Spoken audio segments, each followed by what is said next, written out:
Sertões, em Goiás, 7h30 da manhã, um dia bonito, certo?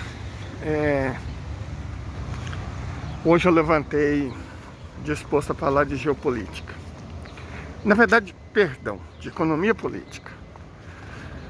Nós fizemos ontem uma combinação entre a situação econômica da Europa e a da Federação Russa, e depois no outro vídeo entre o Brasil e a China, certo? Na da Europa e da Federação Russa, a gente analisou como as sanções, as tais sanções do inverno, destruíram a economia europeia e alavancaram a economia russa, ou seja, tiveram um efeito contrário ao pretendido. No caso do Brasil e a China, nós falamos de dois países que nos anos 80 até os 90 estavam mais ou menos no mesmo patamar, e depois eles tomaram decisões diferentes. O Brasil investiu no agronegócio e a China na industrialização. E aí, bom, nós sabemos o que aconteceu com os dois países. Veja então que as decisões econômicas, elas têm uma influência muito grande no destino dos países. E nos Estados Unidos, nós vamos tentar falar nesse vídeo como a vaca foi para o brejo em função de decisões econômicas infelizes. Eu tenho que comprar pão, certo? Vamos comprar pão aqui. Só um momento. Nossa, eu tô indo levar pão pro bando. A minha irmã, tanto minha irmã quanto meu irmão, os dois trabalham de noite, né? Então, sempre ia trabalhar em dia alternado. Quer dizer que sempre chegam lá pelas 7, 7h30. Minha irmã chega mais cedo porque ela leva a minha sobrinha para a escola. Aí eu tenho que ir lá basicamente porque, bom, não vou mentir, é uma desculpa para ver minha mãe. E aí eu aproveito e levo pão. Hoje eu tenho que fazer uns exames, quer dizer, torcer para dar certo, né? Era para ter feito sexta. Só que sexta eu estava na roça. Aí, se a secretária do laboratório for um pouco compreensiva, talvez eu consiga fazer. Pelo SUS, se não for, eu tô lascado. Mas a vida é assim, né? Vamos ver o que dá. Esse exame de sangue. Ver como é que tá minha saúde. Ela tá boa. Eu tô meio com coriza, não é por causa de doença. É porque eu e a dona rinite alérgica temos uma relação estável. Então, às vezes, eu não sei, Goiás é muito seco já nessa época do ano. Cruz é muito seco. Então a gente tem que aproveitar enquanto está seco e fresco para fazer o que tem que ser feito. Normalmente as pessoas vão para a porta do laboratório cedo, mas ontem eu cometi um erro terrível. Eu deveria ficar de jejum 12 horas e eu me esqueci disso. Então tem um exame específico que eu só posso fazer às 9 da manhã. Aí eu vou chegar um pouco tarde. Mas é o tipo de coisa que acontece, né? Vamos voltar a falar do caso geopolítico dos Seguinte. Ontem nós até comentamos isso no início da live, que a gente fala que os Estados Unidos vão decair, finalmente entrar em decadência. Uns fala 20 anos, 30 anos, uns fala 50 anos, mas a gente se esquece que nós já estamos em 2023, então até 2050 faltam 27 anos. Mas honestamente, a decadência final, do tipo que aconteceu mais com o Império Britânico, na verdade mais com o Império Romano do que com o Império Britânico. Porque eu acredito honestamente que não é só uma questão dos Estados Unidos entrarem na decadência que eles tanto buscam, não. Não. O problema é maior. Bem maior. Os Estados Unidos caminham para balcanização. Certo? Balcanização mesmo. Por que balcanização? Ontem eu estava até comentando sobre isso. Porque os países, acho que todos eles têm forças centrípetas e centrífugas. Certo? A Rússia, por exemplo. O elemento centrífugo é que lá tem vários povos e várias religiões, o país é muito grande. Então são forças centrífugas, certo?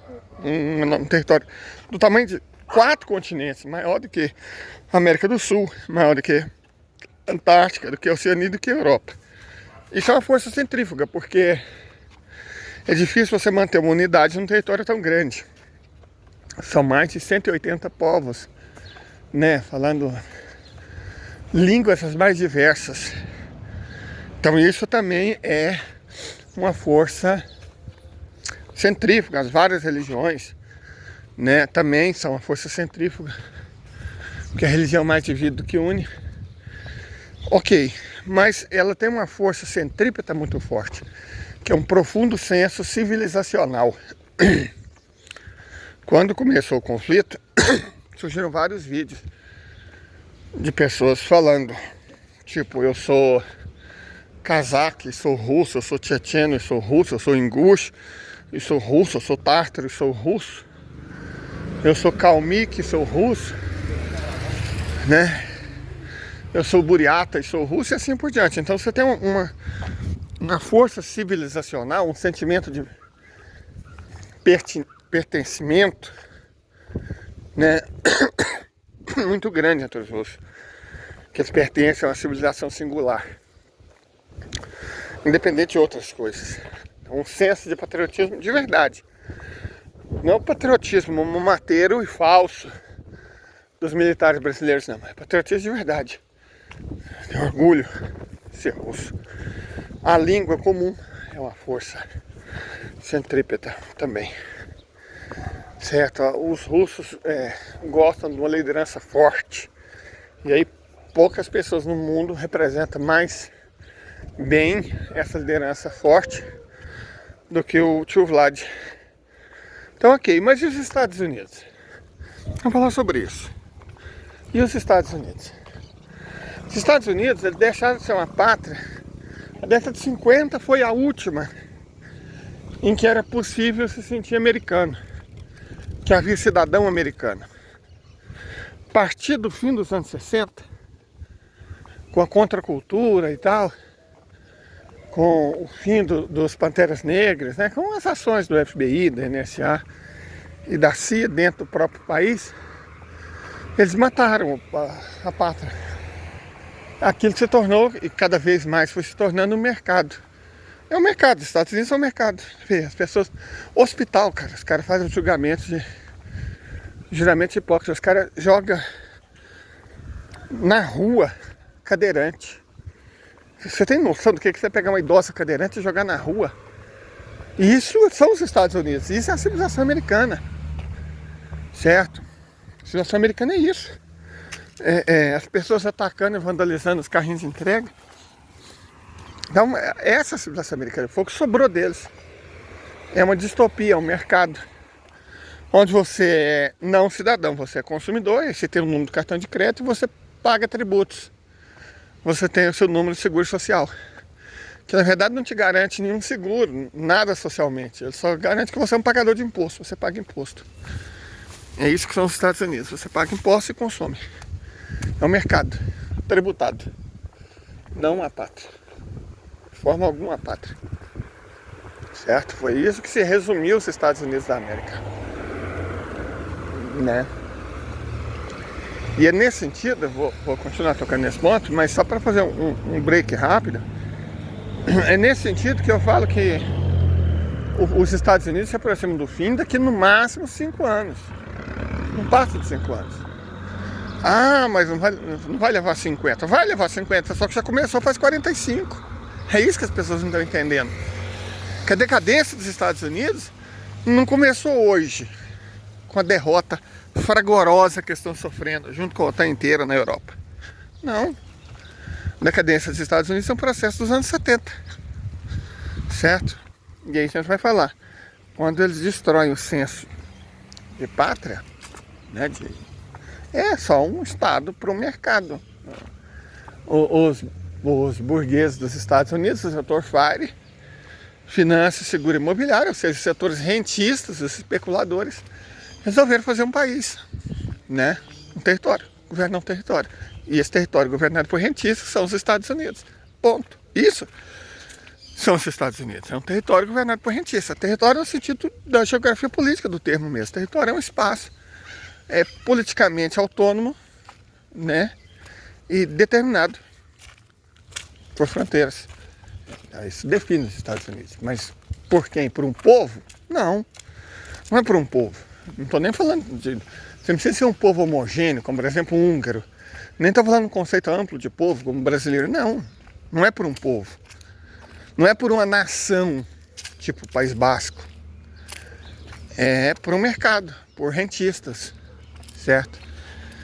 Mas veja só, você tira os Estados Unidos da classificação de um estado funcional normal.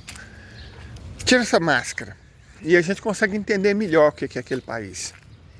A gente consegue entender melhor. Porque quais são as forças centrípetas dos Estados Unidos? Cara, você falar que é cultura, não é. Até porque a contracultura já começou destruindo o que tinha.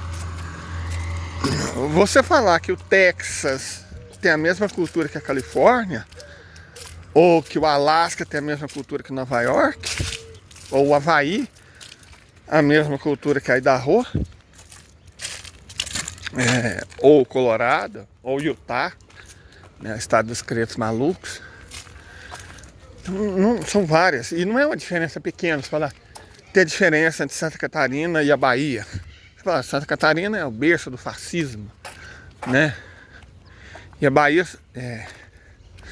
é uma outra civilização. Não, são diferenças grandes que existem entre Santa Catarina e a Bahia, a gente tem que admitir, né? Bahia é muito mais tradicional, local. O Brasil não foi descoberto na Bahia, foi descoberto no Rio Grande do Norte, né? Descoberto no sentido, em primeiro lugar, que os europeus chegaram. Mas foi na Bahia que a colonização começa de verdade. Vamos ignorar São Vicente. Muitas cidades baianas, nem acho que nenhum estado do Brasil tem tantas cidades do século XVI quanto a Bahia.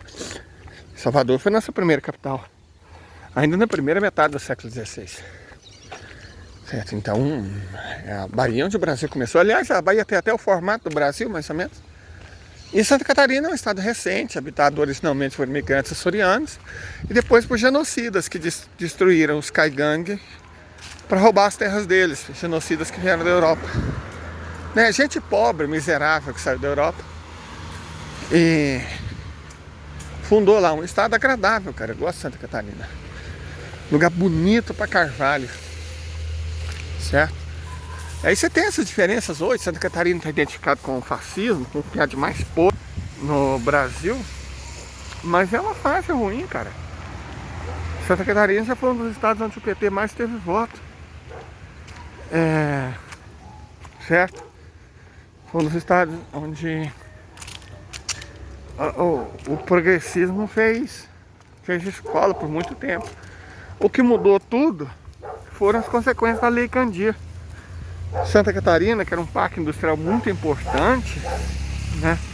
Você tinha Sulfabril, um punhado de empresas do setor têxtil, do setor de cerâmica, do setor químico, certo? Aquela região do sul, né? Criciúma, Tubarão, setor ceramista, o Vale do Itajaí, Blumenau, tal, Joinville, não sei o que. Era um estado, a indústria alimentícia do oeste, né? Era um estado industrial, essencialmente. Com a Lei Candir, os estados industriais sofreram muito mais que os outros. Rio Grande do Sul sofreu muito as consequências da Lei Candir, mas sofreu demais.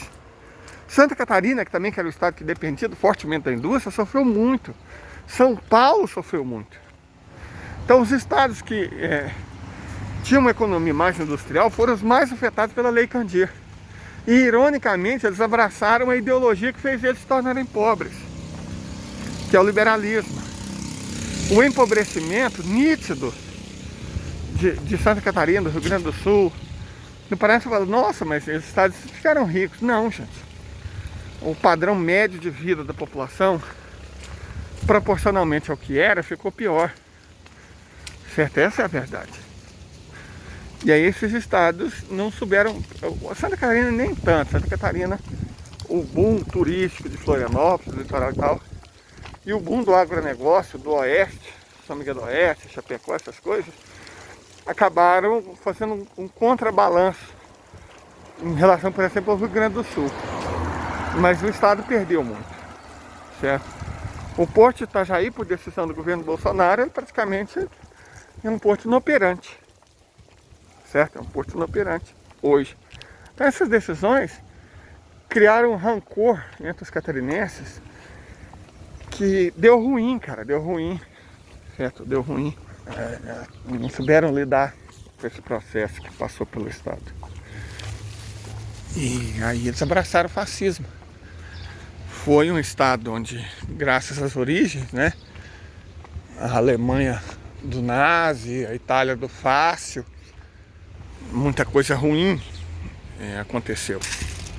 Mas não é um povo fascista. Não é um povo fascista. É um povo onde há fascistas que não são combatidos. Certo? É um povo bom. Tão bom como são os baianos, não vejo diferença. Falar bate, não é piai, né? Não vai tornar.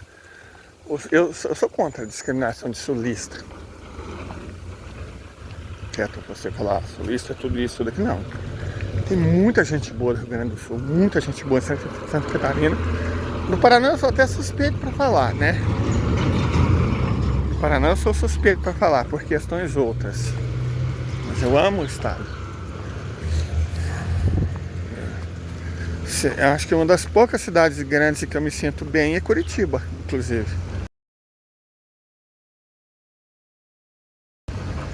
Certo?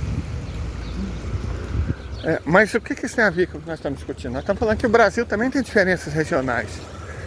Mas o que existe nos Estados Unidos vai muito além de diferença regional.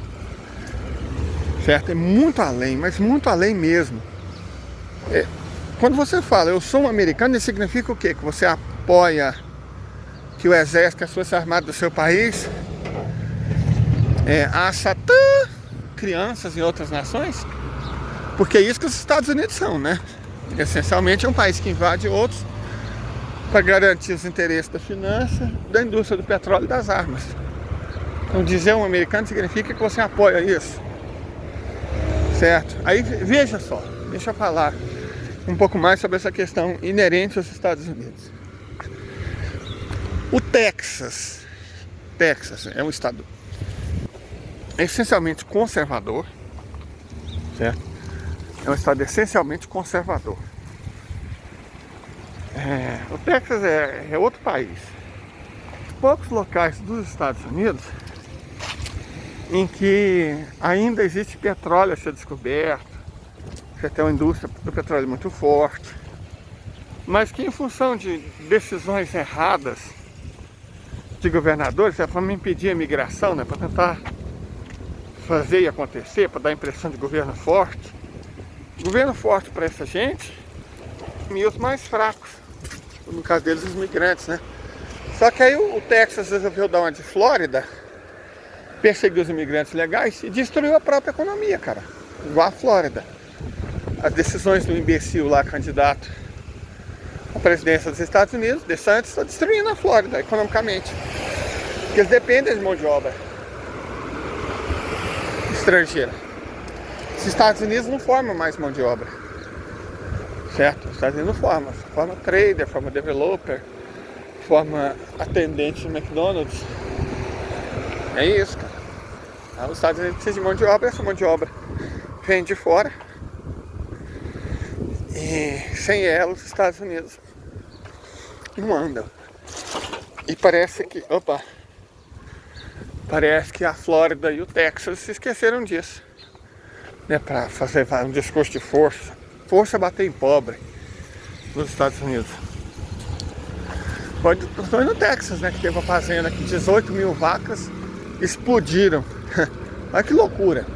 Porque tinha uma mulher, só uma pessoa, só um ser humano, cuidando de 18 mil vacas. É óbvio que não ia dar certo, isso é evidente. Isso é uma tragédia esperando acontecer. E no Texas, que a refinaria explode, a indústria química explode, porque não tem manutenção. Certo? Não tem manutenção por quê? Porque eles não querem usar mão de obra escrava. Então não use, explode. Faz aí o que vocês acharem melhor, Bidu. Essa que é a questão. Saber sobre isso. Essa que é a questão. E aí, de toda forma, o que acontece no Texas não é muito diferente do que acontece em Oklahoma, do que acontece no Arizona, né? De certa forma, do que acontece na Louisiana, embora etnicamente sejam distintos. Louisiana é um estado de descendência de franceses e negros. O Texas de mexicanos e racistas. Então, são diferentes, mas aí você tem o mesmo senso, baseado no conservadorismo, no culto às armas, na religião do livre mercado. Certo? Você pode dizer que a Louisiana também está nesse... Tá, ok. Isso é uma coisa. Você tem o oeste, né, os liberais lá, Califórnia, Washington, Oregon, Colômbia Britânica, já no Canadá, mas forma uma unidade, a costa do Pacífico. Regiões liberais na economia e liberais nos costumes.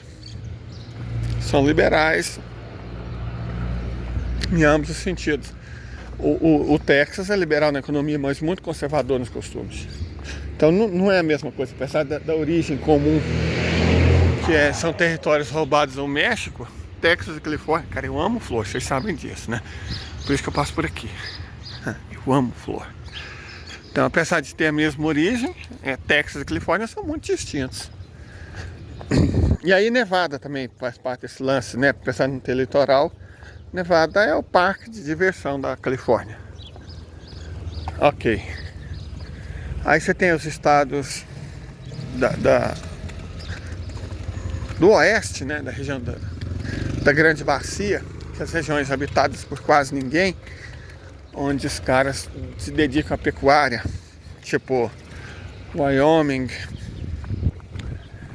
Idaho, Montana, ou a pecuária, né? Perdão, a agricultura, a Nebraska, as duas Dakotas.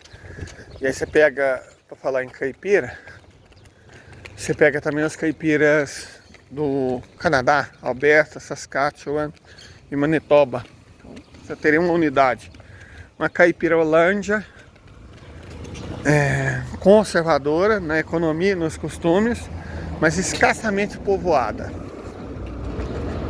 né? Texas é um estado muito urbano, tem Houston, tem Dallas, né? San Antonio, Texas, né? Já esses estados não, cara.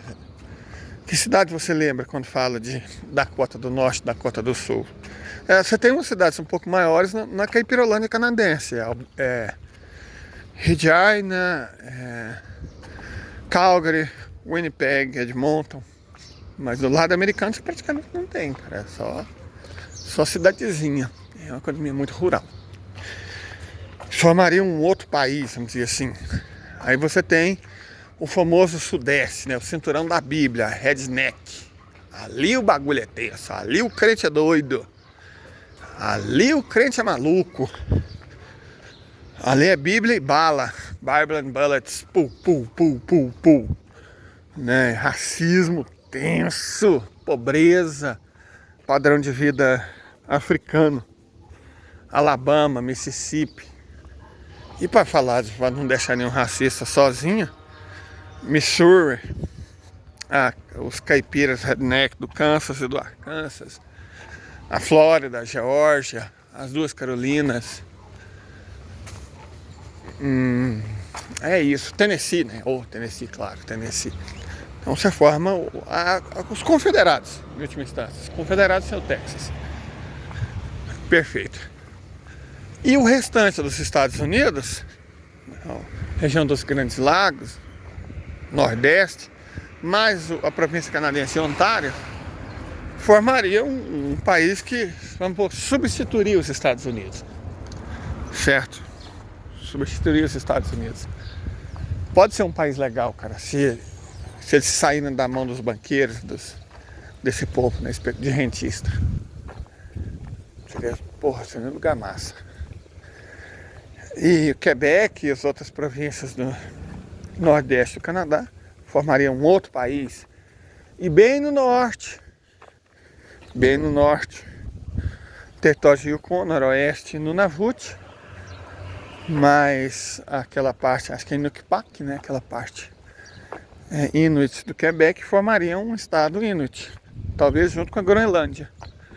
Kalaalleq, né? Que é o nome da Groenlândia em Inuit, então formaria-se um outro país. Groenlândia, território Inuit da Terra Nova e do Quebec, mas Nunavut e Yukon e Noroeste formam uma pátria Inuit, um país com uns 200 mil habitantes, enorme, gigantesco. Você junta a Groenlândia, dá quase 5 milhões de quilômetros quadrados, seria a 7ª maior nação do mundo, com um pouco mais de 200 mil habitantes. Mas vivendo em paz, cara, né? Caçando as foquinhas deles, em paz, sem perturbar ninguém. Então você tem nos Estados Unidos uma força centrífuga enorme. Na verdade, de toda a América do Norte, né? Se você redesenhasse ela, você teria nações muito mais coesas, que fariam muito mais sentido do que o que existe atualmente. Isso é indiscutível. Seria mais saudável para o mundo e para eles. Porque você não tem um senso de unidade. O que é ser canadense? Defender LGBTQ e eutanásia em gente pobre? Esse é o sentido de unidade canadense? Sou a favor dos direitos LGBTQ, muito a favor, mas pobre tem que fazer eutanásia e morrer. É um país desprezível, na verdade. Não tem um senso de unidade.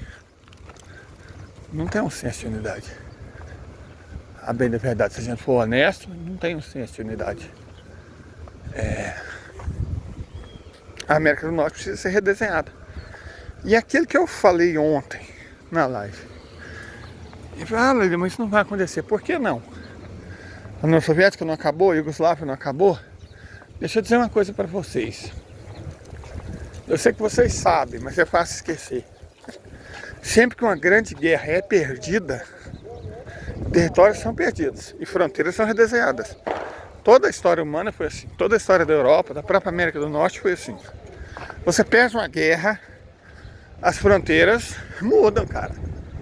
Os Estados Unidos achar que vai tomar a tunga que está tomando na Ucrânia e depois, eu acredito que ainda vão tomar outra no Oriente Médio e achar que vai manter o país incólume, o Canadá que está apoiando eles também, isso a história diz que não é assim não. Você perde uma guerra grande, seu território muda.